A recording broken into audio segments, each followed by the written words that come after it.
welcome to Alpha English Academy, and this is Rubia Parvez. In this video we are going to discuss subject verb agreement.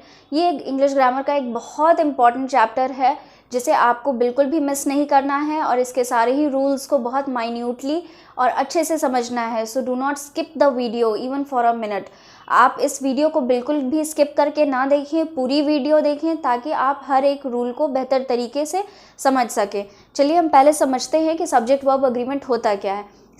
Subject verb agreement का मतलब ही होता है कि sentence में अगर जो subject है उसके अकॉर्डिंग हमें वर्ब को लिखना है. यही मतलब होता है सब्जेक्ट वर्ब अग्रीमेंट का सिंपल वर्ड्स में. Let's see the definition. Subject verb agreement is the grammatical rule that the verb or verbs in a sentence must match the number and person of the subject. तो हमने क्या देखा कि subject के according ही हमें verb का use करना है और उसमें क्या ध्यान रखना है, must match the number and person of the subject. Subject का पर्सन और नंबर हमें याद रखना है कि सिंगुलर नंबर में है, ठीक है, या first person, second person, third person, कौन से पर्सन में है, ठीक है. Rule number 1, before this I forgot to tell you, it is also called subject verb concord. इसे subject verb agreement को subject verb concord और syntax भी कहते हैं, syntax. तो subject verb agreement को subject verb concord या फिर syntax भी कहते हैं. Let's see. Rule number 1, if the subject is singular, the verb must also be singular. जैसा कि आपको sentence से समझ में आ रहा होगा कि अगर subject singular है, if the subject is singular, the verb must also be singular. अगर subject singular है तो verb भी हमें singular में लिखना है. The house is located on a hill. Here the house is a singular subject. Here क्या है, the house जो है वो singular subject है. अब इसी के according is लिखेंगे जो कि एक singular verb है ना. She writes a letter. He goes to school. It looks beautiful. He goes to school by bus. It looks beautiful. या फिर कोई भी एक सिंगुलर सब्जेक्ट जो होगा उसके साथ में हमें सिंगुलर वर्ब का ही यूज़ करना है. ये एक फिक्स चीज़ है, आप इसे ध्यान में रखेंगे. नेक्स्ट देखते हैं हम दूसरा rule. Rule number 2, if the subject is plural. Likewise जैसा कि रूल नंबर 1 में आपने देखा कि अगर सब्जेक्ट सिंगुलर है तो वर्ब सिंगुलर होगा, उसी तरह से अगर सब्जेक्ट प्लूरल है तो आपका वर्ब भी प्लूरल फॉर्म में होगा. कैसे देखते हैं. The houses are located on a hill. अब यहाँ पे द हाउसेज आप देख सकते हैं, यहाँ पे जो द हाउसेज हैं वो क्या है, प्लूरल सब्जेक्ट है क्योंकि मोर देन वन है ना. आपने क्या देखा कि मोर देन वन है, तो हमने क्या देखा यहाँ पे, वी राइट अ लेटर. अगर हम इस सेंटेंस को देखते हैं, if we see the second sentence, we write a letter और they go to school by bus. They, we, ये क्या है, मोर देन वन, एक से ज़्यादा लोगों की बात हो रही है, तो ये क्या है, प्लूरल सब्जेक्ट है. हमारे सब्जेक्ट में सिंगुलर की बात नहीं हो रही है, प्लूरल की बात हो रही है. So if the subject is a plural one then we will use the plural verb. ठीक है, चलिए नेक्स्ट देखते हैं. यहाँ पे you write a letter, I write a letter, ये दोनों आपको पॉइंट आउट किया गया है. इसमें क्या डिफरेंस है आप देखिएगा. आई जो है, आई क्या है, एक सिंगुलर सब्जेक्ट है. आई एक सिंगुलर सब्जेक्ट है, ठीक है. यू जो है वो सिंगुलर सब्जेक्ट और प्लूरल सब्जेक्ट दोनों की तरह ही काम करता है क्योंकि यू का मतलब आप लोग, तुम या तुम लोग, इन सभी के सेंस में आता है. बट स्टिल हम आई और यू दोनों के साथ में ही हम प्लूरल वर्ब का यूज़ करते हैं. Even though I is a singular subject we will use a plural verb with this because this is an exception. तो ये एक्सेप्शन में आता है. चलिए रूल नंबर 3 देखते हैं हम. Rule number 3, when the subject of the sentence is composed of 2 or more nouns or pronouns connected by and, use a plural verb.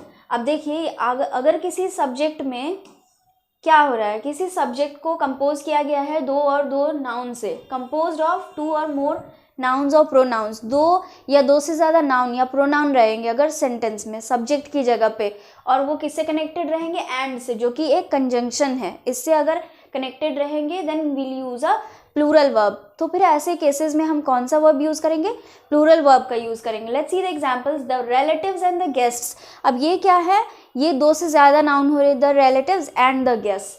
तो हमने क्या किया है, एक प्लूरल वर्ब का यूज़ किया है. The relatives and the guests are sitting in the hall, और the boy and his friends are playing football. तो हमने क्या देखा कि 2 या 2 से ज़्यादा अगर नाउन है या प्रोनाउन है और वो कनेक्टेड है एंड से, तो हमने एक प्लूरल वर्ब का यूज़ करना है। Okay, next rule is rule number 4, when the two subjects joined by and refer to the same noun. अगर कोई किसी सब्जेक्ट में आपको देखना है कि दो सब्जेक्ट जो हैं दिए हुए हैं और अगर वो एंड से कनेक्टेड है, जैसा कि हमने पहले देखा कि एंड से कनेक्टेड तो है मगर वो डिफरेंट नाउन्स हैं और डिफरेंट प्रोनाउंस है, बट अगर सेम नाउन को प्रेफर करेंगे तो क्या होगा, उस केस में हमें सिंगुलर वर्ब का यूज़ करना है। द वर्ब इज सिंगुलर, वैसे केसेस में वर्ब जो है वो सिंगुलर हो जाएगा। Let's see how. The breakfast and tea was ordered by the guest. अब यहाँ पे अलग अलग मतलब particular, we are not talking about two particular things, but one thing is refer to the other. वो फर्स्ट वन जो है वो दूसरे को रेफर कर रहा है, मतलब दोनों जो है वो रिलेटेड हैं। The breakfast and tea was ordered by the guest, तो हमने क्या किया है यहाँ पे एक सिंगुलर वर्ब का यूज़ किया। सिमिलरली राइस एंड करी इज हिज फेवरेट फूड, ये भी क्या कर रहे हैं, सेम नाउन को रेफ़र कर रहे हैं। तो जिन सब्जेक्ट में जो दो नाउन हैं वो अगर सेम नाउन को ही रेफ़र कर रहे हैं, दो सब्जेक्ट अगर सेम नाउन को रेफ़र कर रहे हैं तो आपको सिंगुलर वर्ब का ही यूज़ करना है। Let's see next one. When two subjects are connected by or, either or, neither nor, not only but also, ठीक है, then we use verb according to the nearest subject. आपको क्या करना है, फिर जो सबसे नज़दीक वाला सब्जेक्ट होगा ना सेंटेंस में, उसके अकॉर्डिंग को वर्ब को यूज़ करना है। अगर नियरेस्ट सब्जेक्ट जो है सिंगुलर में होगा तो आप सिंगुलर वर्ब का यूज़ करेंगे। नियरेस्ट सब्जेक्ट अगर प्लूरल में होगा, प्लूरल सब्जेक्ट होगा तो आप प्लूरल वर्ब का ही यूज़ करेंगे उसमें। तब रूल नंबर 1 और रूल नंबर 2 का आपको याद रखने की ज़रूरत है। किस केस में, जब किसी सेंटेंस में दो सब्जेक्ट कनेक्टेड हो और, either or, neither nor, not only but also, ठीक है। ईदर और मतलब या तो ये या तो वो, ठीक है, ये सारे जो है ना, नीदर नॉर, ना ये ना वो, नॉट ओनली बट ऑल्सो, ना ही ये बल्कि ये भी, तो ये सब क्या है, ये सारे के सारे कंजंक्शंस कहलाते हैं। तो ये सारे कंजंक्शन से अगर किसी सेंटेंस में दो सब्जेक्ट कनेक्टेड हो तो आपको क्या करना है, नियरेस्ट सब्जेक्ट के अकॉर्डिंग वर्ब का चॉइस करना है। Examples are neither Rishi nor his wife. So his wife is the nearest subject. His wife जो क्या है वो nearest subject है और ये क्या है, singular subject है, इसीलिए हमने यहाँ पे singular verb का यूज़ किया है। देखिए either he और I am the winner। अब यहाँ पे आप देख सकते हो कि I am का यूज़ किया गया है, क्यों, he भी सब्जेक्ट है और I भी सब्जेक्ट है, लेकिन हमने फर्स्ट सब्जेक्ट को ना देख करके जो नियरेस्ट सब्जेक्ट है, मतलब I is the nearest subject है, तो हम I के साथ am ऑक्सिलियरी वर्ब का यूज़ करते हैं, इसीलिए हमने am का यूज़ किया यहाँ पे। क्योंकि इस रूल को फॉलो करने के लिए आप देख सकते हैं कि यही कंपल्सरी है और यही मैंडेटरी और यही एक रूल है। अगर इसके अलावा I के साथ आप ही, जैसे I इज़ आप कर देते हैं, इधर ही और I इज़ द विनर, ही के अकॉर्डिंग अगर आप वर्ब लगाते हैं तो वो एरर होगा, मिस्टेक होगा। सो आपको ध्यान रखना है, you have to keep this in mind that your verb must be according to the nearest subject in these type of sentences.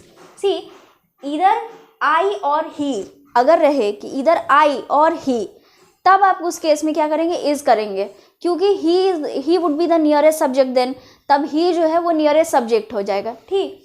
Next is the client और his secretary shows the presentation. His secretary क्या है, his secretary singular subject है, एक है, तो इसलिए हमने singular verb का यूज़ किया है। She is not only intelligent but also very practical. अब इस सेंटेंस में नॉट ओनली बट ऑल्सो इनका भी यूज़ हो रहा है। यहाँ पे देख सकते हैं कि ये जो सब्जेक्ट है वो नियरेस्ट सब्जेक्ट है, ठीक है, और it is the only subject. इस सेंटेंस में आप देख सकते हैं कि she is the only subject and it is the nearest one, so we have used a singular verb accordingly, ठीक है। तो आपको यही चीज़ें ध्यान रखनी है बिल्कुल अच्छे से कि जो नियरेस्ट सब्जेक्ट होगा ना उसी के अकॉर्डिंग आपने यूज़ करना है वर्ब को। चलिए नेक्स्ट हम देखते हैं इनडेफिनिट प्रोनाउंस का। रूल नंबर 6 है हमारा ये,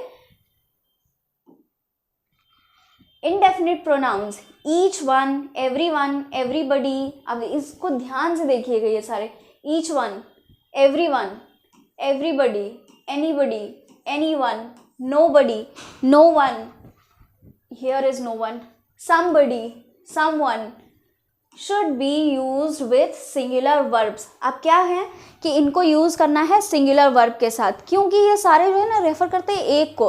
अब देखिए ईच वन मतलब हर एक, ठीक है, एवरी वन मतलब हर कोई, ठीक है, हर एक, ठीक है, यहाँ पे भी है हर कोई, ठीक है, एवरीबडी, एनीबडी, कोई एक, तो ये जितने भी सारे हैं ना ये सारे किसी एक को रेफ़र कर रहे हैं, ठीक है।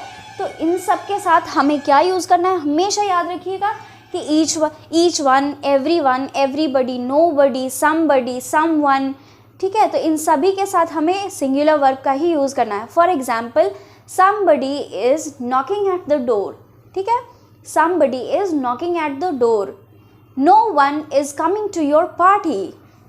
नेक्स्ट एग्जाम्पल्स देखते हैं इसके सारे हम।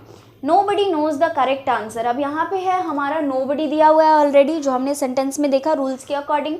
तो knows हमने क्या किया है, सिंगुलर वर्ब का यूज़ किया है। is anyone home, anyone is home, ये एक स्टेटमेंट हो सकता है, anyone is home और anybody is home। तो ये सारे आप क्या देख रहे हो कि anyone, everyone, ये सब क्या है, somebody हैं।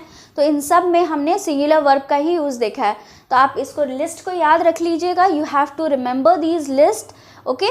और उसके बाद इन लिस्ट के अकॉर्डिंग ही आपको देखना है, समझना है कि कौन सा आपको वर्ब यूज़ करना है। For example according to this rule, somebody, nobody, anybody, someone, everyone, everybody, इन सारे जो सब्जेक्ट्स हैं इनके साथ हमें सिंगुलर वर्ब का यूज़ करना है। Rule number 7, singular verb is used when the subject is a unit of measurement, अगर यूनिट ऑफ मेजरमेंट रहेगा, या फिर टाइम और मनी, ठीक है, टाइम, मनी या फिर मेजरमेंट, ठीक है, यूनिट ऑफ मेजरमेंट रहेगा तो उसमें हम क्या यूज़ करेंगे, सिंगुलर वर्ब का यूज़ करेंगे। For example 30 years is a long time, अगर आपको बोलते हैं ना जैसे आप कि 4 साल की डिग्री लेते हैं, 4 इयर्स डिग्री, ठीक है, तो आप उसी तरह से यहाँ पे आपको 30 ईयर्स साल के बारे में ही बताया गया कि है तो भले ही 30 ईयर्स, मगर हमें इसे प्लूरल में ना देख करके देखना है कि 30 ईयर्स ये क्या है, टाइम को शो कर रहा है। 30 ईयर्स क्या शो कर रहा है, टाइम को,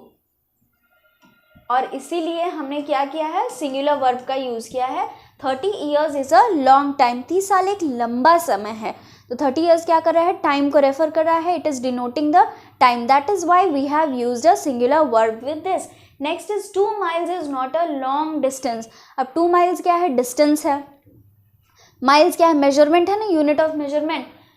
$100 is a lot of money, $100 तो क्या है, ये मनी है, इसके साथ भी हमने क्या किया है, सिंगुलर वर्ब का यूज़ किया है। तो आप देखेंगे कि singular verb is used when subject is a unit of measurement, time और मनी।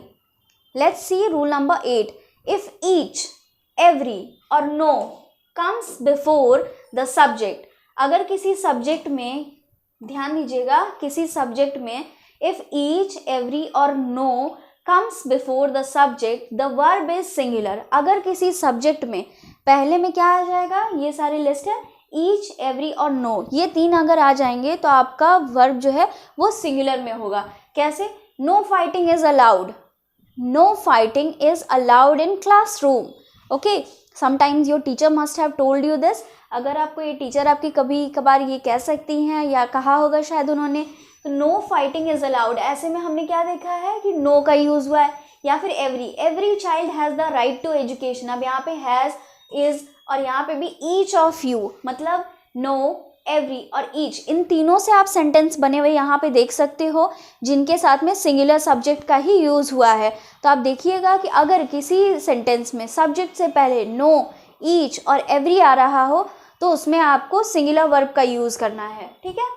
नेक्स्ट देखिए rule number 9, when the percentage or a part of something is mentioned with plural meaning the plural verb is used, अगर किसी subject की जगह पे आप देख रहे हैं कि आप सब्जेक्ट की जगह पे क्या यूज़ हो रहा है, when the percentage or a part of something is mentioned, percentage या फिर किसी का पार्ट यूज़ हो रहा है, मतलब किसी बच्चे को कुछ 5 आउट ऑफ 10 आ गए, तो उस तरह से अगर यूज़ हो रहा है तो हमें कौन सा यूज़ करना है, विथ प्लूरल मीनिंग, और अगर वो प्लूरल मीनिंग दे रहा है तो हमें प्लूरल वर्ब का यूज़ करना है। हाउ, ये एग्जाम्पल से समझेंगे तो ज़्यादा बेहतर तरीके से समझ में आएगा।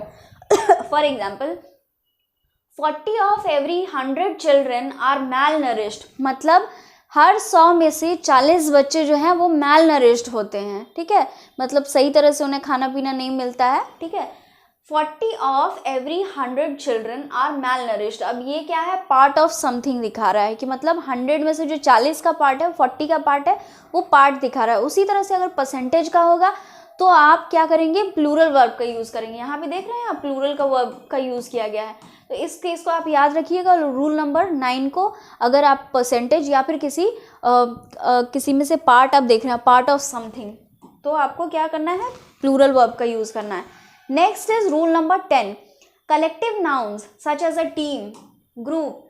कलेक्टिव नाउन आपने पढ़ा होगा कि मतलब एक साथ अगर आप किसी ग्रुप के बारे में बात कर रहे होंगे तो हम कलेक्टिव नाउन उसे कहते हैं, एक क्लास जिसे कहते हैं, जैसे a bunch of bananas, herd of cows, ठीक है, ये सब आपने पढ़ा होगा। या फिर a murder of crows, crows के झुंड को कहते हैं murder, murder of crows.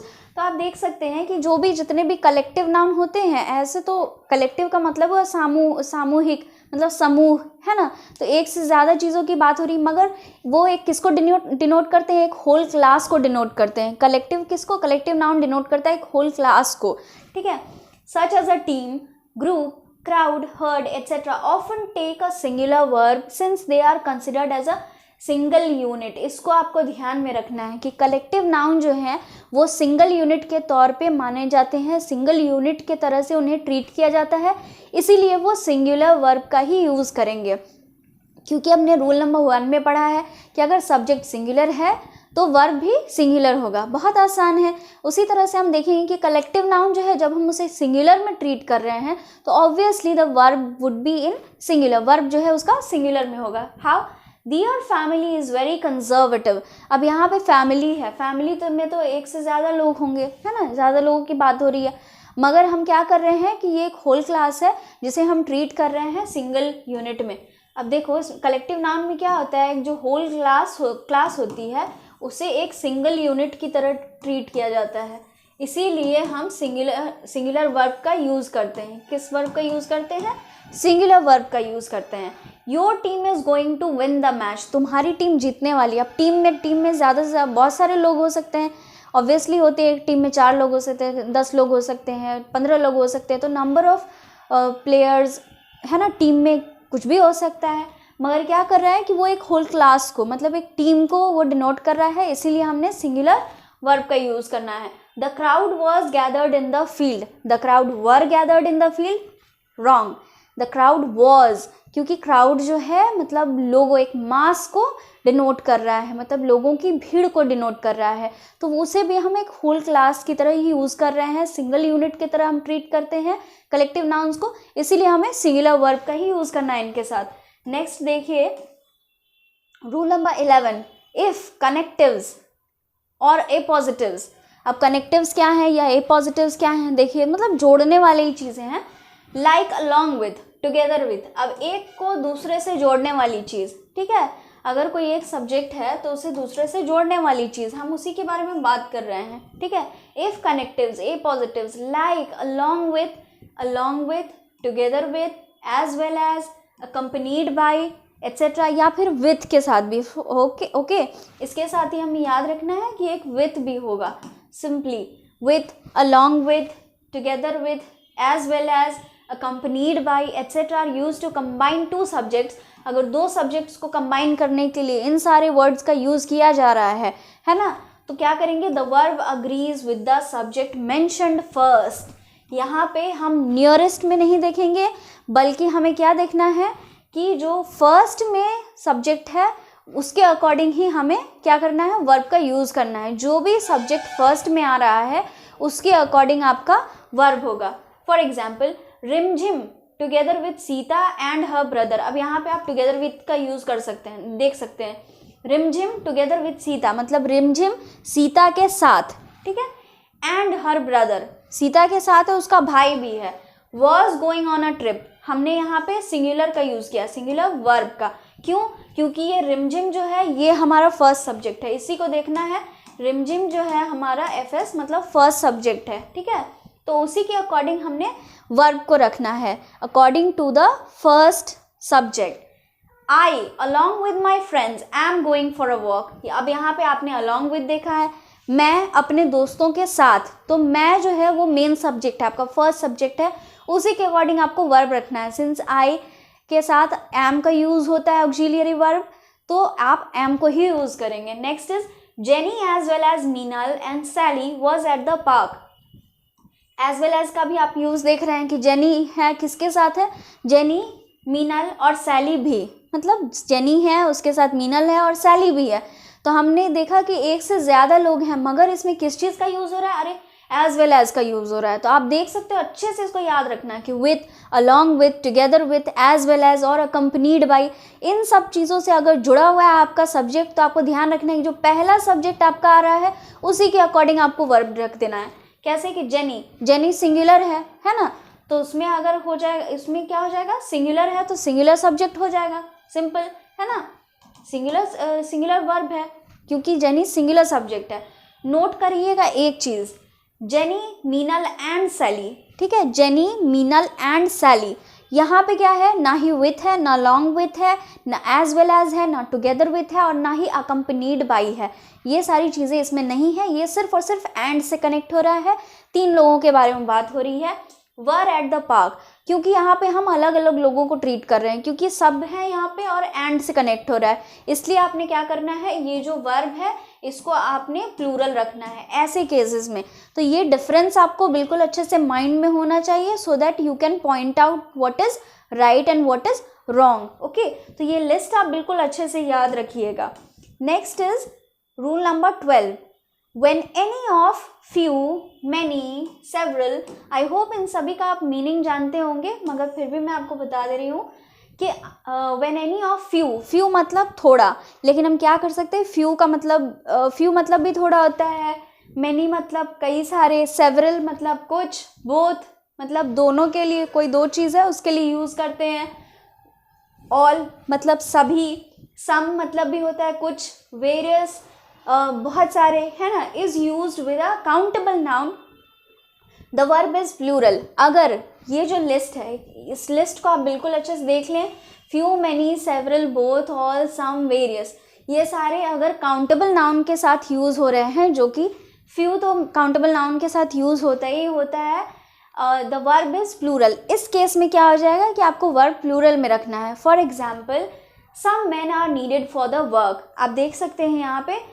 Some man है, मतलब कुछ लोग चाहिए, ठीक है, सम मैन मतलब कुछ लोग चाहिए। आगे देख सकते हैं कि मैन क्या है, काउंटेबल नाउन है, मैन क्या है, काउंटेबल नाउन है, काउंटेबल नाउन। अब है सम यूज़ किया हुआ है यहाँ पे, इसको ध्यान रखिएगा, सम है, तो यहाँ पे आर क्या हो जाएगा, प्लूरल वर्ब है, ठीक है, देखेंगे प्लूरल वर्ब है।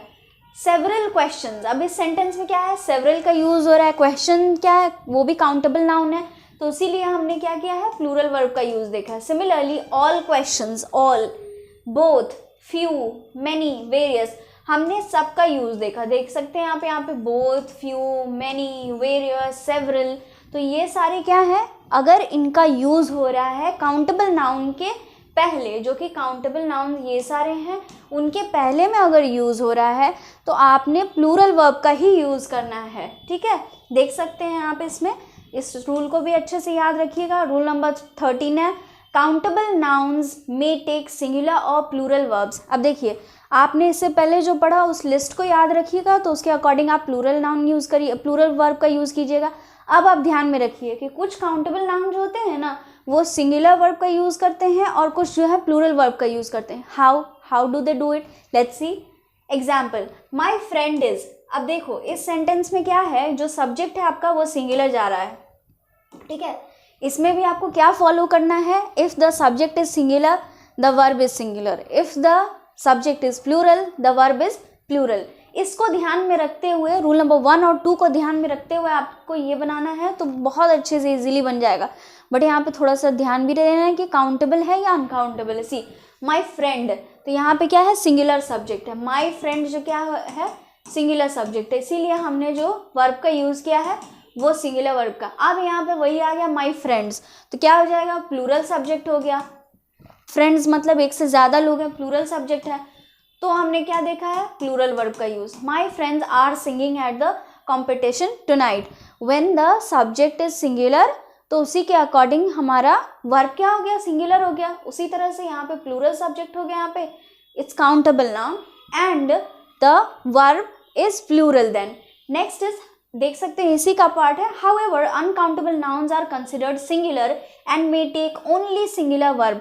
लेकिन आपको ध्यान देना है कि जो अनकाउंटेबल नाउन होते हैं, मतलब जिनकी हम गिनती नहीं कर सकते हैं, for example rice, oil, water, these are uncountable nouns. तो ये जो अनकाउंटेबल नाउन है ना, वो जहाँ पे भी रहेंगे तो उन्हें, उसमें हमने क्या यूज़ करना है, सिंगुलर वर्ब का यूज़ करना है, उसमें कोई कन्फ्यूजन नहीं है। Some milk is spoiled, all cheese contains protein. तो अब क्या है यहाँ पे, सम मिल्क इज स्पॉइल्ड है, तो मिल्क हम देख रहे हैं कि यहाँ पे सम भी है। पिछले वाले रूल को आपको अच्छे से ध्यान रखना है कि अगर सम के बाद अगर काउंटेबल नाउन है, ठीक है, तब आपको प्लूरल वर्ब का यूज़ करना है। अगर अनकाउंटेबल नाउन है तो आपको प्लूरल वर्ब का यूज़ ना करके सिंगुलर वर्ब का यूज़ करना है। जैसे यहाँ पे ऑल चीज़ है, चीज़ भी अनकाउंटेबल है, तो आपने क्या यूज़ करना है, सिंगुलर वर्ब का यूज़ करना है। Nouns such as luggage, furniture and jewelry are uncountable nouns and take singular verbs। अब कुछ नाउन जो होते हैं, जैसे लगेज है, लगेज बोलने से वो क्या होता है, अनकाउंटेबल नाउन होता है। सामान की बात हो रही है तो सामान कौन सा, कितना, ठीक है, लगेज अनकाउंटेबल है। या फिर furniture, it is also uncountable. या फिर ज्वेलरी, ठीक है, तो ये सारे क्या होते हैं, अनकाउंटेबल नाउन में काउंट होते हैं। तो इन सब के साथ हमने क्या यूज़ करना है, सिंगुलर वर्ब का ही यूज़ करना है। For example, the furniture in this house needs to be replaced, ये क्या है, सिंगुलर वर्ब है, ठीक है, क्योंकि यहाँ पे द फर्नीचर मतलब फर्नीचर का यूज़ किया गया। आप देख सकते हैं कि लगेज, फर्नीचर और ज्वेलरी, इन्हें ध्यान में रखना है, इन सारे वर्ड्स को भी। You have to keep in mind the words that are used in the following rules. जितने भी रूल्स इसमें दिए गए हैं उन सभी में आपको वर्ड्स ध्यान देना है कि कुछ लिस्ट दी गई है वर्ड्स की, जिनको आपको ध्यान में रखना है, जिसके अकॉर्डिंग आपका वर्ब जाएगा। जैसे लगेज, फर्नीचर और ज्वेलरी है, my luggage has been checked in, तो माई लगेज का यूज़ हो रहा है यहाँ पे, तो आपको कुछ नहीं करना है, बस सीधे सीधे सिंगुलर वर्ब का यूज़ कर देना है। नेक्स्ट देखते हैं हम rule number 14, a number of some countable noun is always plural. अब देखिए एक सेंटेंस है, ठीक है, जो शुरू हो रहा है किससे, अ नंबर इज, और कुछ सेंटेंस ऐसे भी होते हैं जो द नंबर इज के साथ यूज होते हैं, द नंबर ऑफ और अ नंबर ऑफ, ठीक है, a number of students in my class, the number of students in my class, ऐसे भी सेंटेंस बनाए जाते हैं। मगर देखना क्या है, a number of some countable noun, the number of some countable noun. तो आपको देखना है कि अ नंबर ऑफ के बाद कुछ काउंटेबल नाउन होना चाहिए, अनकाउंटेबल की बात नहीं हो रही है, काउंटेबल नाउन होना चाहिए, और द नंबर ऑफ के बाद काउंटेबल नाउन होगा। तो क्या करेंगे हम, अगर अ नंबर है तो हमने प्लूरल वर्ब का यूज़ करना है, अगर द नंबर है तो सिंगुलर का यूज़ करना है। How, a number of students are going on this trip, तो अ नंबर ऑफ का यूज़ हम देख रहे हैं यहाँ पे, और ये जो स्टूडेंट्स है ये है काउंटेबल नाउन, तो हमने कौन सा यूज़ किया है, प्लूरल वर्ब का यूज़ किया। वहीं पे द नंबर ऑफ का यूज़ हो रहा है और स्टूडेंट्स जो है काउंटेबल नाउन है, तो हमने इसका यूज़ देखा है जो कि एक सिंगुलर वर्ब है। ध्यान दे रहे हैं आप, अ नंबर ऑफ के बाद काउंटेबल नाउन अगर होता है तो वैसे केस में आपको प्लूरल वर्ब का यूज़ करना है। उसी तरह से अगर द नंबर ऑफ के बाद काउंटेबल नाउन आता है तो आपको सिंगुलर वर्ब का यूज़ करना है। चलिए नेक्स्ट रूल देखते हैं, many और an is used to indicate a large number of something। देखिए many का मतलब होता है ना, बहुत ज़्यादा मात्रा में अगर किसी चीज़ के बारे में बात करते हैं, many books, ठीक है, यूजुअली इसका यूज़ बहुत कम होता है, मगर ग्रामेटिकल रूल्स के अकॉर्डिंग आपको ये जानना बहुत इम्पॉर्टेंट है, क्योंकि ये कॉम्पिटिटिव एग्ज़ाम के पॉइंट ऑफ व्यू से भी ज़रूरी होता है, बैंक के एग्ज़ाम में या फिर बहुत सारे जितने भी कंपटीशन के एग्ज़ाम्स होते हैं, या फिर कोई ग्रामर का पोर्शन होता है जिसमें आपको जब पढ़ेंगे तो इस तरह के सेंटेंसेस आपको सामने आ सकते हैं, तो इसलिए आपको ये पढ़ना ज़रूरी है। However, it takes a singular noun which can be followed by a singular verb। तो ये क्या होता है, many जहाँ पे यूज़ होता है ना, many के साथ अ, ठीक है, और उसके बाद जो आपका सब्जेक्ट होगा वो यूज़ होगा, तो वैसे केसेस में हमने क्या करना है, singular noun which can be followed by a singular verb. अगर उसके बाद सिंगुलर नाउन है तो हमने क्या करना है, ठीक है, followed by a singular verb, तो हमने सिंगुलर वर्ब का ही यूज़ करना है। For example, many a politician has promise to make changes. अब ये क्या है, हैज़ सिंगुलर वर्ब है।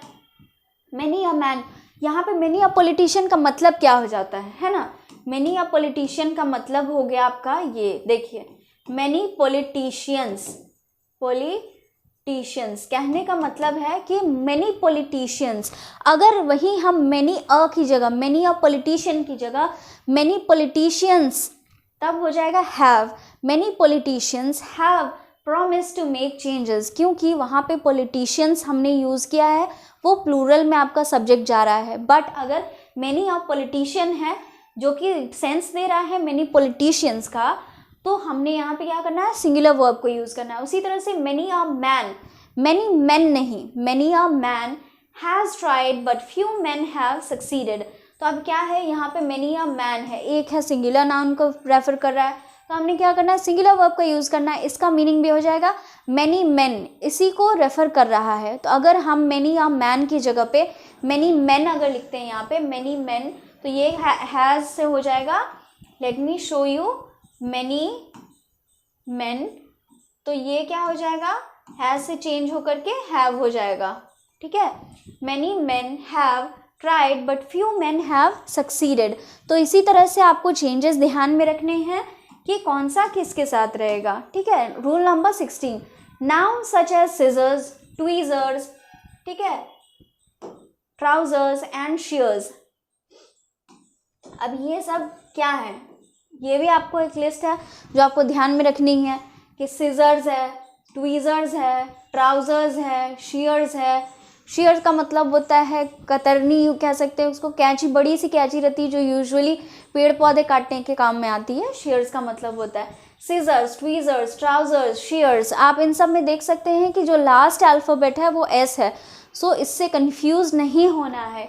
ये क्या है, दे रिक्वायर प्लूरल वर्ब्स, ये क्या करते हैं, प्लूरल वर्ब यूज़ करते हैं, because there are two parts to these things. Scissors है, कैंची दो होती है ना, ट्राउजर्स जो होते हैं तो दो होते हैं। ठीक है, पेयर ऑफ जीन्स, जीन्स जो होती है उसमें दो होती है ना पैरों में डालने वाली, तो वो पेयर ऑफ होती है, a pair of trousers, a pair of jeans और अ पेयर ऑफ सिजर्स। तो ये सारे दो चीज़ों को डिनोट करते हैं, इसीलिए हमने क्या करना है, इसको प्लूरल वर्ब में यूज़ करना है, मतलब प्लूरल वर्ब का यूज़ करना है इनके साथ।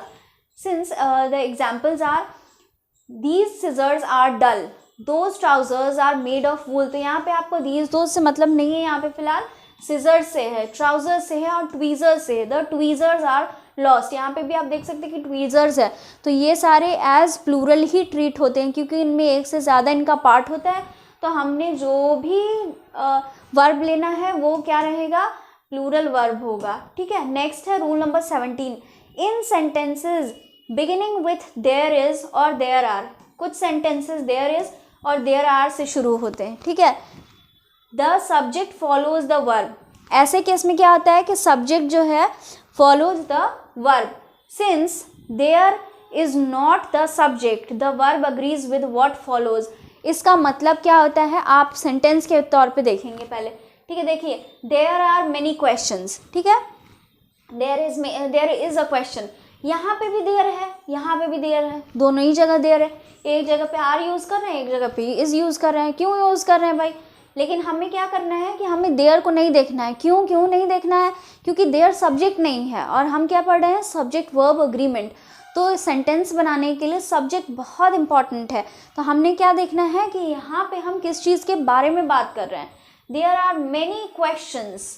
ठीक है, मेनी क्वेश्चंस, तो हम क्या देख रहे हैं कि क्वेश्चंस है। ठीक है, तो हमें इसके according with what follows, the subject is not the subject, the verb agrees with what follows, मतलब कि वर्ब जो है किससे अग्री करेगा, जो फॉलो कर रहा है। ठीक है, मेनी क्वेश्चन मतलब जो बाद में इसमें आ रहा है, देयर इज अ क्वेश्चन, तो अब यहाँ पे अ क्वेश्चन, ये क्या है, ये क्या हो गया, प्लूरल है, ये क्या हो गया, सिंगुलर है। तो आपने क्या करना है, वर्ब को उसी के अकॉर्डिंग यूज़ करना है। सिंस यहाँ पे मेनी क्वेश्चंस प्लूरल सब्जेक्ट है, तो आपने यहाँ पे क्या करना है, प्लूरल वर्ब का यूज़ करना है, और इस जो है यहाँ पे सिंगुलर हो जाएगा, सिंगुलर वर्ब हो जाएगा। क्यों, क्योंकि यहाँ पे ए क्वेश्चन दिया हुआ है, या फिर आप उसको अ क्वेश्चन पढ़ सकते हैं। इस चीज़ को बहुत ध्यान से देखिएगा। Next is rule number 18, singular verb is used with the name of games and sports. अब देखो, कोई भी गेम का नाम होता है ना, क्रिकेट होता है, बिलियर्ड्स होता है, रग्बी है, या बहुत सारे नाम है, हॉकी है, ठीक है, बहुत सारे बैडमिंटन है, टेनिस है, बहुत सारे गेम्स हैं। सिंगुलर वर्ब यूज़ होते हैं इनके साथ। किनके साथ? Names of game and sports. अगर किसी गेम या स्पोर्ट्स का नाम लेते हैं उनके साथ अगर हम यूज़ करते हैं तो सिंगुलर वर्ब का ही यूज़ करते हैं। जैसे कुछ एग्जांपल्स हैं गेम के जो मैंने सेलेक्ट किए हैं जिनके लास्ट में आपको एस मिलेगा, ठीक है। जैसे बिलियर्ड्स है, जिम्नास्टिक्स है, तो इनसे आपको कंफ्यूज नहीं होना है। You don't have to be confused about anything, क्योंकि ये बस इनकी नॉर्मल स्पेलिंग है जो कि एस पे एंड कर रही है।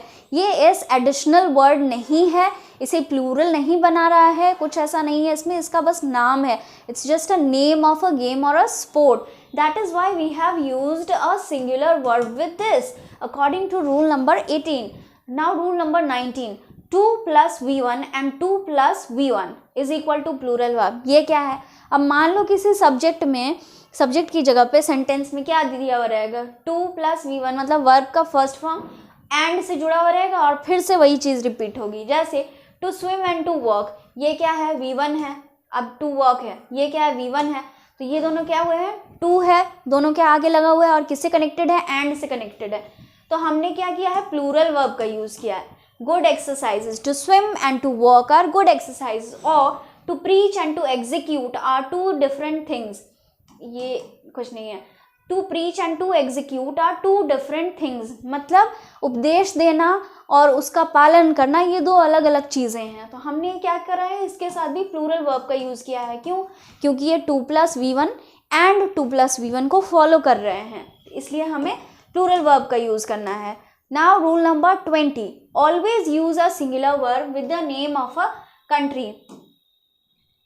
आपको क्या करना है? With the name of a country. The United states is a flourished country. अब जो यूनाइटेड स्टेट्स है वो क्या है? फ्लरिश्ड कंट्री है। फ्लरिश्ड का मतलब होता है वेल्दी, डेवलप्ड, है ना, बहुत तरक्की की हुई, उसे फ्लरिश्ड कहते हैं। हमें ध्यान देना है कि always use a singular verb with the name of a country. अब जो है नेम ऑफ अ कंट्री देखना है। The United States, the Netherlands, the United Arab Emirates, ये भी सारे कंट्रीज़ जो हैं ये एस वर्ड पे एंड करते हैं और ये सारे एस इसमें एडिशनल नहीं है। बिल्कुल पहले वाले रूल की तरह कि ये जो नेम ऑफ कंट्रीज़ हैं इसमें भी जो एस हैं वो एडिशनल नहीं है, इसे प्लूरल नहीं बना रहे हैं बल्कि ये नेम ऑफ कंट्रीज़ हैं। तो इनके साथ हमें क्या यूज़ करना है? क्योंकि since these are name of one country, ठीक है, ये जो है एक ही कंट्री का नाम है। ये एक कंट्री का नाम है, द नीदरलैंड्स एक कंट्री को शो कर रहा है, द यूनाइटेड अरब एमिराट्स एक कंट्री को शो कर रहे हैं, इसलिए ये सारे क्या कर रहे हैं? सिंगुलर वर्ब का यूज़ करते हैं। Rule number 21 is when the adjective shows a whole class the plus adjective we use a plural verb. अगर किसी सेंटेंस में द के बाद क्या आता है? एडजेक्टिव, इसलिए प्लस बस दिया हुआ है the adjective. For example the rich, the poor, ठीक है, या फिर और द ब्यूटिफुल, द गॉर्जियस, ठीक है। तो अगर किसी सेंटेंस में द प्लस एडजेक्टिव मतलब द के बाद एडजेक्टिव आ रहा है तो हमने क्या करना है? एक प्लूरल वर्ब का यूज़ करना है, plural verb. For example the rich are not always happy. अब रिच जो है द प्लस रिच ये क्या है? एडजेक्टिव है। उसी तरह से पुअर भी क्या है? एडजेक्टिव है। तो हमने क्या करा है? प्लूरल वर्ब का यूज़ किया है, ठीक है। तो इस चीज़ को आपको बिल्कुल अच्छे से ध्यान देना है कि अगर द के बाद एडजेक्टिव आ रहा है तो आपको प्लूरल वर्ब का यूज़ करना है। Next is rule number 22, singular verb is used after mathematical calculations. अब किसी तरह का मैथमेटिकल कैलकुलेशंस आपको अंग्रेजी जो है वो हर जगह ही पढ़नी है। English is the language of everything now. English जो है आप हर चीज़ में, भाषा के सब्जेक्ट को छोड़ करके, जो भी भाषा के विषय हैं उनको छोड़ करके आप जो भी सब्जेक्ट पढ़ेंगे एटलीस्ट इंडिया में, तो आपको वो सारे कुछ जो हैं वो इंग्लिश में ही पढ़ाए जाते हैं। इवन आपके मैथमेटिकल कैलकुलेशंस, तो वो आपको कैसे सही करेंगे? आप कैसे उनमें जो सेंटेंसेस वगैरह लिखते हैं तो कैसे लिखेंगे? तो आपको ध्यान देना है कि singular verb is used after mathematical calculation. कोई भी मैथमेटिकल कैलकुलेशन यूज़ होता है तो उसके बाद आपको सिंगुलर वर्ब का यूज़ करना है। एग्जाम्पल 4 कम्स आफ्टर 3, तो कम्स क्या है? आपका सिंगुलर वर्ब है। 2 + 4 इज 6, आर 6 नहीं होगा, 2 + 4 आर 6 नहीं, 2 + 4 इज 6। या फिर और कोई मैथमेटिकल कैलकुलेशन मल्टीप्लिकेशन का हो गया, डिवीजन का हो गया, तो आपको उससे मतलब नहीं है। अगर कोई मैथमेटिकल कैलकुलेशन है तो उसमें आपको क्या करना है, सब्जेक्ट में आपको वर्ब में आपको क्या यूज़ करना है, सिंगुलर यूज़ करना है। चलिए next is rule number 23, V4 plus V4। V4 आप जानते हैं जितने भी वर्ब होते हैं उनमें आप ING लगा दो वो V4 बन जाएंगे। वर्ब के 5 फॉर्म होते हैं ना, जैसे ईट का अगर हम एक एग्जाम्पल ले लें, यहाँ पर हम अगर ईट का एग्जाम्पल ले लेते हैं तो V1 है ईट, V2 एट, V3 ईटन, अब V4 हो गया ईटिंग, और एक है V5 जो कि हो गया ईट्स। ठीक है, तो ये 5 फॉर्म होते हैं, ईट, एट, ईटन, ईटिंग, ईट्स। तो हमने क्या देखना है यहाँ पे, फोकस करना है V4 पे। किसको फोकस करना है, V4 को देखना है यहाँ पे। तो जितने भी V4 के फॉर्म्स रहेंगे उन सब में ING लगी हुई रहेगी। किसी के लास्ट में ई रहता है तो वो लास्ट में हटा करके ING लगाया हुआ रहता है। उसी तरह के और भी सारे चेंजेस होते हैं थोड़े बहुत। तो आपको ध्यान देना कि V4 मतलब वर्ब का जो 4th फॉर्म रहेगा प्लस वर्ब का 4th फॉर्म, ठीक है, उसको और वो किससे ऐड हुए हुए रहेंगे, एंड से अगर ऐड हुए हुए रहेंगे। ठीक है, स्पीकिंग एंड राइटिंग, क्योंकि तभी सेंटेंस सही बनेगा। Speaking and writing are different things. ये क्या है, आर है, तो ये क्या है, प्लूरल वर्ब है। Cooking and cleaning are basic skills everyone should learn. अब ये भी 2 अलग अलग चीज़ें जिनके साथ हमने प्लूरल वर्ब का यूज़ किया है। याद रखिएगा कि ये सारे सेंटेंसेस हैं, कुछ 1-2 प्रोवर्ब्स हैं जो इसके एक्सेप्शंस होंगे, जो मैं आपको आगे एक्सेप्शंस में पढ़ाऊंगी, एक्सेप्शंस की लिस्ट में। इनको ध्यान रखिएगा कि ये 2 अलग अलग काम के बारे में बनाए हुए सेंटेंस है। जैसे speaking and writing are different things, मतलब बोलना और लिखना 2 अलग अलग चीज़ें हैं। Cooking and cleaning are basic skills everyone should learn. खाना पकाना या फिर साफ सफाई करना, ये बेसिक चीज़ें हैं जो आमतौर पे सभी को आनी चाहिए। तो ये एक तरह का सेंटेंस है, असर्टिव सेंटेंस है जो कि आपको बनाया हुआ है, जिसमें आपको प्लूरल वर्ब का ही यूज़ करना है। नेक्स्ट हम देखते हैं rule number 24, relative pronoun takes verb according to the antecedent subject. अब एंटीसीडेंट का मतलब क्या होता है, ऐसे तो एंटीसीडेंट का हिंदी मतलब हो जाता है पूर्व वाला। ठीक है, तो पूर्व मतलब पहले वाला, ऐसा आप IAS इंग्लिश में ही ज़्यादा अच्छे से समझ पाएंगे, अर्लियर। ठीक है, मतलब पहले जो यूज़ हुआ है। एंटीसीडेंट सब्जेक्ट मतलब जो पहले यूज़ हुआ है। कैसे, it is I who have done this work. अब देखिए इसमें हु भी है, आई भी है ना, तो किसके अकॉर्डिंग यूज़ हो रहा है, हु के अकॉर्डिंग तो यूज़ नहीं हो रहा है। तो क्या देखेंगे कि एंटीसीडेंट मतलब जो फर्स्ट सब्जेक्ट है, यहाँ आई जो है ये फर्स्ट सब्जेक्ट हो जा रहा है हमारा, तो इसी के अकॉर्डिंग आई हैव, आई के साथ हैव लगता है तो हमने क्या यूज़ किया, have. Next is it was they who were responsible. अब इट वॉज दे, अब ये दे क्या है, ये सिंगुलर है, उसके प्लूरल है, तो प्लूरल सब्जेक्ट के अकॉर्डिंग ही हमारा ये जो वर्ब है वो प्लूरल में जा रहा है। उसी तरह से it is she who has one the match, तो यहाँ पे शी को डिनोट करते हुए हैज़ जो हमारा प्लूरल वर्ब है, ध्यान रखिएगा। आई और यू मैंने आपको पहले ही बताया है कि वो एक्सेप्शन है, यू के साथ भी हैव का यूज़ होता है और आई के साथ भी हैव का यूज़ होता है। चलिए rule number 25, noun after same noun is equal to singular verb. इसका मतलब क्या है कि अगर किसी सेंटेंस में नाउन दिया हुआ है, ठीक है, उसके बाद क्या दिया हुआ है, आफ्टर दिया हुआ है, ये वर्ड दिया हुआ है, नाउन प्लस आफ्टर, मतलब नाउन के बाद आफ्टर वर्ड दिया हुआ है, फिर वही नाउन दिया हुआ है। ठीक है, जैसे day after day, day after day goes by and still no message arrives. अब ये गोज़ क्या है भाई, है ना, देख रहे हो आप, तो ये क्या है, आपको V5 में जा रहा है ना, और क्या है, ये सिंगुलर है ना। Day after day goes by and still no message arrives. ठीक है, आप ध्यान दे रहे हो यहाँ पे, day after day goes by and still no message arrives. Day after day you are becoming so naughty.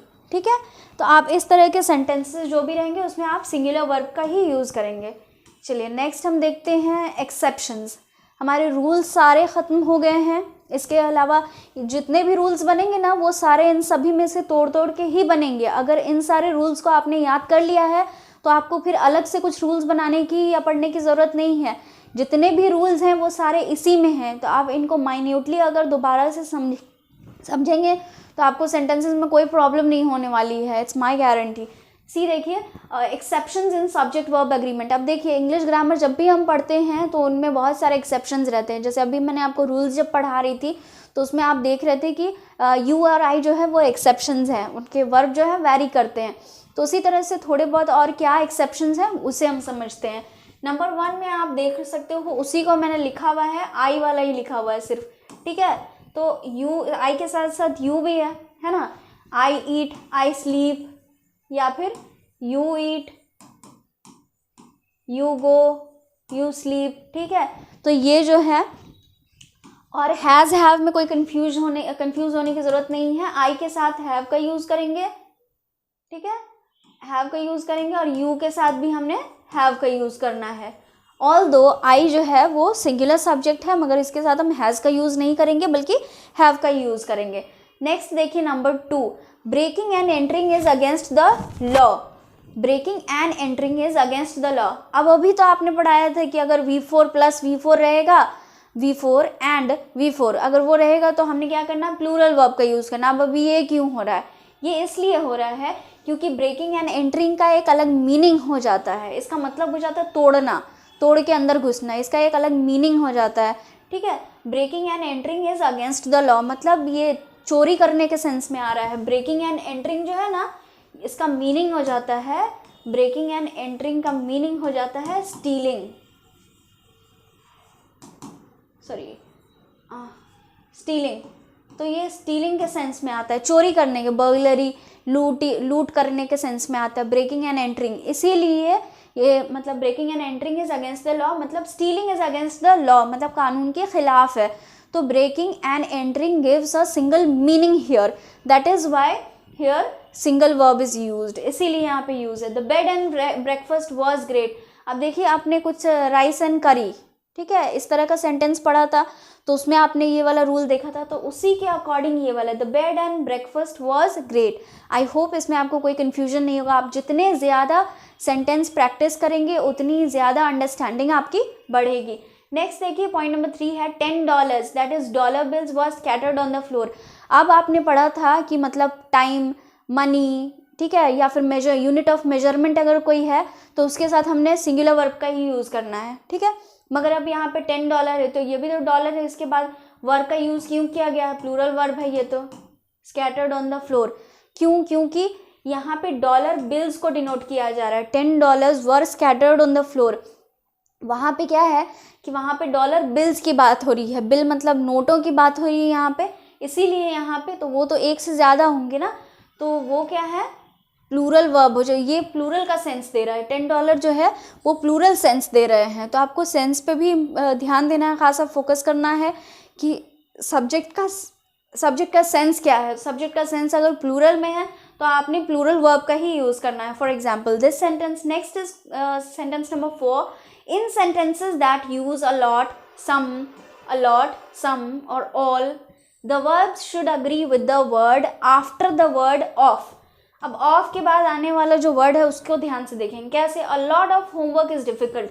अब ये जो होमवर्क है ये क्या है, सिंगुलर सब्जेक्ट। अब इसीलिए हमारा वर्ब क्या हो जाएगा, आप बताइए, singular verb. All of the players are injured. अब प्लेयर्स क्या हो जाएगा, प्लूरल है, प्लूरल सब्जेक्ट, और ये आर क्या हो जाएगा, प्लूरल वर्ब हो जाएगा। क्यों, अकॉर्डिंग टू दिस एक्सेप्शन, कि अगर किसी सेंटेंस में अलॉट है, सम है या और ऑल है, तब देखेंगे कि ऑफ के बाद क्या है, द प्लेयर्स है। तो ये जो एक सेंटेंस में होमवर्क है, मतलब एक सेंटेंस में सिंगुलर सब्जेक्ट यूज़ किया हुआ है और एक सेंटेंस में ऑफ के बाद में प्लूरल सब्जेक्ट यूज़ किया हुआ है। तो आप देखेंगे कि ऑफ के बाद में जो सब्जेक्ट है वो किस में है, ठीक है, वो सिंगुलर में है या प्लूरल में है, तो अकॉर्डिंगली आपको यूज़ करना है। ये भी बेस्ड है, अगर आपको रूल नंबर 1 और रूल नंबर 2 अगर आपको याद रहेगा तो आपको ये भी, इसमें भी कोई प्रॉब्लम नहीं रहेगी। बस आपको ध्यान देना है कि ऑफ के बाद वाले जो सब्जेक्ट होंगे उस पर आपको ध्यान देना है। But a group of tourist is on the bus, a herd of cause is passing by. Group of tourist, अब यहाँ पे ऑफ के बाद, अब देख रहे हो ऑफ पहले दिया हुआ है, इसके बाद टूरिस्ट है, ठीक है, टूरिस्ट मतलब लोग, ठीक है, घूमने वाले लोग, यात्री।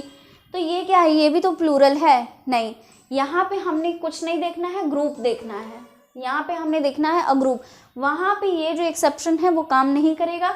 यहाँ पे हमने क्या देखना है, कलेक्टिव नाउन को देखना है, क्योंकि यहाँ पे कलेक्टिव नाउन की बात हो रही है।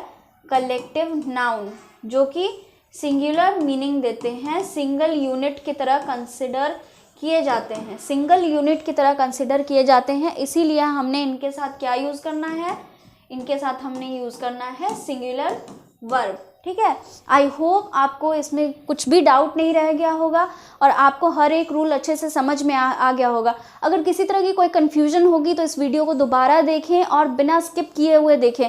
इस वीडियो का हर एक रूल जो है वो बहुत इंपॉर्टेंट है आपके लिए। आप इससे पैसेज में, कॉम्प्रिहेंशन में, आपके क्वेश्चन आंसर्स में, या किसी तरह का कोई भी ग्रामेटिकल कोई क्वेश्चन आपसे पूछा जाता है आपके एग्जाम में, specially this is for CBSE 10th, तो आप इसको बिल्कुल अच्छे से इस वीडियो को देख जाएं और इसमें जितने भी पॉइंट्स दिए हुए हैं ना उनको याद कर जाएं और उसको बार बार लिखें। इसके जितने ज़्यादा आप प्रैक्टिस करेंगे एक्सरसाइजेस, उतनी ज़्यादा आपकी अंडरस्टैंडिंग बढ़ेगी और आपके मिस्टेक्स देखिएगा धीरे धीरे बिल्कुल ही ख़त्म हो जाएंगे इंग्लिश में। आई होप आपको इसमें कोई प्रॉब्लम नहीं हुई होगी और मेरा वीडियो आपको अच्छा लगा होगा। अगर मेरा वीडियो अच्छा लगा होगा तो प्लीज़ इसे लाइक करें और जिनको ज़रूरत हो उनके साथ शेयर ज़रूर करें। मेरे चैनल को सब्सक्राइब करना ना भूलें और हमारे साथ इसी तरह से बने रहें। आगे और इंग्लिश की अच्छी अच्छी वीडियोज़ आएंगी जो सब्जेक्ट से रिलेटेड हैं आपकी, वो भी आएंगी और एवरीडे इंग्लिश भी आएंगी, स्पोकन इंग्लिश की भी आएंगी।